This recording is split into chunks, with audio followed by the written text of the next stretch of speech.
Good morning, Every Mr. Davis. morning at Yes, this is fine. We have a 7:15, situation. I Marcus understand Hale completely. humiliated Leave the it to me. same old See that janitor in front everything of is the in order entire before the board lobby. arrives. And every Good single morning, morning, everyone. the janitor looked up from Good his morning. mop, Good smiled, and morning. said, "Thank you, Mr. Hale." Before we start, if you've ever watched someone in power target someone who couldn't fight back and wondered why they didn't just fight back, you're going to want to see how this one ends. Type "watching" if you're ready. Welcome back to Stories by Prima Presh, where we tell the stories of ordinary people carrying extraordinary weight. This one is called The Janitor the CEO Never Knew. It starts on a Tuesday, like every day for 2 years. The lobby of Halstead Dynamics smelled like fresh coffee and ambition. Glass walls, a logo lit up in brushed steel. And at 7:15 sharp, Walter Briggs was exactly where he always was, on his knees by the revolving door, wiping down a smudge no one else had noticed. Marcus Hale came through that door like weather, tailored coat, phone already at his ear. He didn't look down when he said it. "Careful, old man. Some of us have actual jobs to get to." A few junior staff near the elevators laughed, the nervous kind of laugh, the kind that isn't really about the joke. Walter didn't look up either. "Have a good morning, Mr. Hale." He always said it. 2 years, and he always said it. It had been like this since Marcus took over as CEO. Before him, nobody paid much attention to Walter at all, which, Walter had always felt, was its own kind of peace. He arrived before the sun, emptied the bins, buffed the floors until they caught the light, and went home to a small house with a garden he was slowly losing the strength to keep. He'd worked at Halstead longer than anyone currently employed there.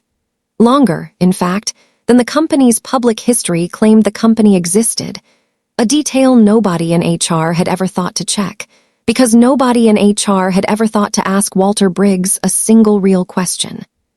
The security guard, Desmond, was the only one who said his name right. Not "Hey" or "Excuse me, Mr. Briggs." Every time with a small nod that looked almost like respect if you were the kind of person who noticed things. Marcus was not. Marcus's humiliations were small and constant, which was worse than if they'd been large and rare. A mop in the way. A trash can, an eyesore during investor walkthroughs. Once, in front of a dozen new hires during orientation, Marcus had said, loud enough to carry, "This is Walter. He's been pushing that same mop since before most of you were born. Ambition, right?" Priya Anand, 29, 3 months into her analyst job, had been the only one in that room who didn't laugh. She'd found Walter afterward, mortified, ready to apologize on behalf of a room full of strangers.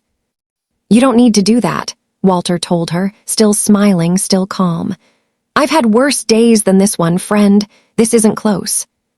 "How do you just let him talk to you like that?" Walter considered the question longer than she expected. "Some things aren't worth winning small," he said. "Not yet." She didn't understand what that meant. Not yet, either.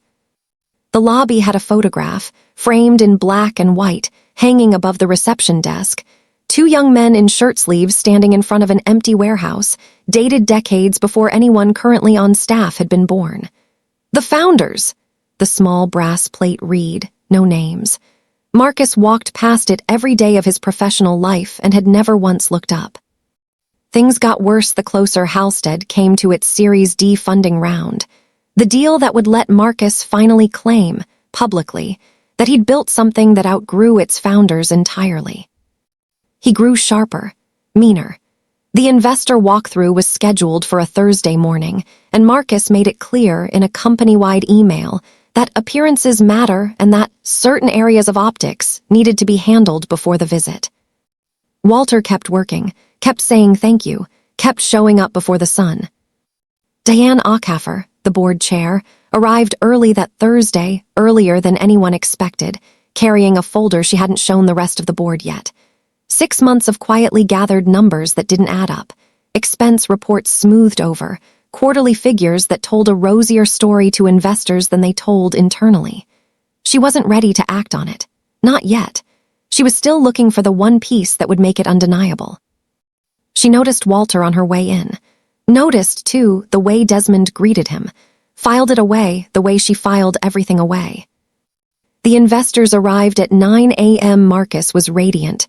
Charm turned all the way up, numbers rehearsed to the decimal. It was working, right up until Walter's cart, tucked innocently beside a support column, caught the eye of one investor who asked mildly, "Is that?" in the walkway. It was a nothing question. It should have been a nothing moment. Marcus's face changed. 2 years of small cruelties collapsed into one large one, right there in front of the people whose money he needed most. "Walter," his voice carried across the lobby. "We talked about this. Get yourself out of here before you cost me a deal I've been building for a year."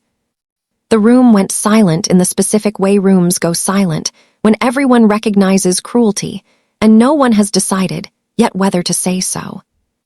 Walter stood, straightened his back slowly, the way a man does when the years in it remind him they're there. He didn't raise his voice. "I've worked in this lobby a long time, Mr. Hale."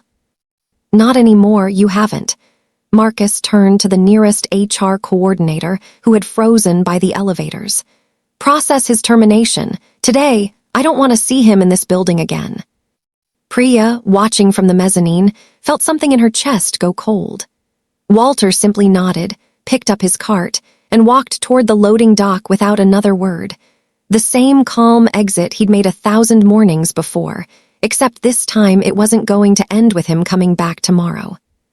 For the first time in 2 years, he didn't say thank you. The termination hit a wall by 11 a.m., and it was not the wall anyone expected. HR system flagged Walter Briggs's employee file with a legal hold neither the coordinator nor Marcus had ever seen triggered before. A single line buried in Halstead Dynamics' original 1987 shareholder agreement, scanned into the system as an afterthought 2 decades ago and never removed. No termination of employment, executive appointment, merger, or restructuring shall be finalized without the written consent of the holder of the Class A founder's share. Diane Acaffer got the call from legal before Marcus did. She read the clause twice. Then she pulled the original incorporation documents, the ones nobody had opened in a generation, and found the name attached to that share. Walter A. Briggs. She looked, without quite meaning to, at the black-and-white photograph above the reception desk. 2 young men in shirt sleeves. She'd never known their names either. She did now. Walter Briggs hadn't just worked at Halstead Dynamics for longer than anyone realized. He'd co-founded it with a woman named Alina in that empty warehouse in the photograph 38 years ago. He'd sold his operational stake decades back, stepped away from the executive world entirely after Alina was pushed out by the board that followed them, and kept exactly one thing: a single share that couldn't be bought, traded, or diluted, Alina's dying request, made when the cancer had already taken her voice down to a whisper. "Keep one string attached, Walter, in case they ever forget who this was for." He'd come back 7 years ago, quietly, as facilities staff, telling no one not to run the company again, but to watch it. To see, with his own eyes and not a boardroom summary, what kind of place it had become for the people at the bottom of it. For 2 years, under a CEO who mistook silence for weakness, he'd watched it become exactly the kind of place Alina had been pushed out of. He'd simply been waiting for the moment the string needed pulling. The emergency board meeting was called for that same afternoon. Marcus walked in expecting to explain a PR problem. He found Diane Acaffer at the head of the table with the original shareholder agreement in front of her, and Walter Briggs, still in his facilities uniform, cap in his hands, seated quietly at the far end. "Sit down, Marcus," Diane said. He didn't, not at first. "This is a joke, he's a janitor." "He's the reason this company legally exists," Diane said. "And as of 11 o'clock this morning, he is the only person in this building who can veto your termination, or approve one." The color left Marcus's face by degrees, the way it does when a person is doing fast, silent math about how much of their story other people are about to see. Walter finally spoke, and his voice was the same voice he'd used every morning for 2 years, quiet, unhurried, entirely without triumph. "I didn't come back to run anything, Mr. Hale. I came back to see if this place still remembered what it was for. Every morning I said thank you to you, and I meant it, Thank you for showing me exactly what was happening here, every single day, in a way no report ever could. Diane slid her folder across the table, 6 months of numbers that hadn't added up, numbers that now, with a founders standing behind them instead of a suspicious board chair alone, could actually be acted on. Inflated projections, smoothed-over losses. The story Marcus had built for investors was not, on paper, the same story the company's internal numbers told. I have been building a case for half a year, Diane said. I didn't have the standing to force a vote on it. He does. Marcus looked at Walter, really looked at him, maybe for the first time in 2 years, and found nothing to say that wouldn't make it worse. The board voted that evening. Marcus Hale was removed as CEO, effective immediately, pending a full audit of the discrepancies in Diane's folder.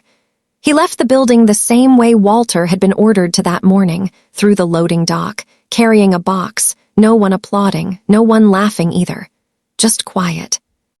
Walter didn't ask for his old title back. He didn't want the corner office, or his name on the door, or an apology tour.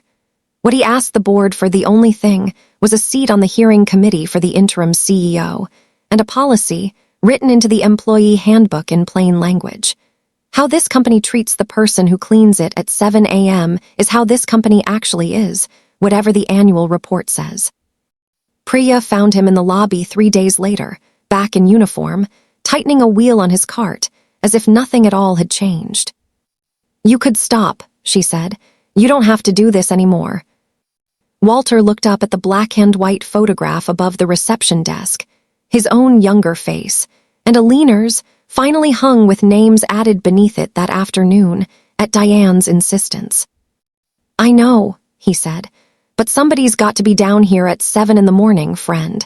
It's usually the best place to find out who a company really is." He smiled, went back to his cart, and got back to work, the same as every morning before, except now, when people passed him in the lobby, they said his name right. What do you think about the choices these characters made? Was it enough for Walter to simply watch and wait, or should he have acted sooner? Would you have handled things differently? Share your thoughts below. If you enjoyed this story, don't forget to like, subscribe, and turn on notifications so you never miss another unforgettable story from Stories by Prima Presh. Thank you for watching. I'll see you in the next story.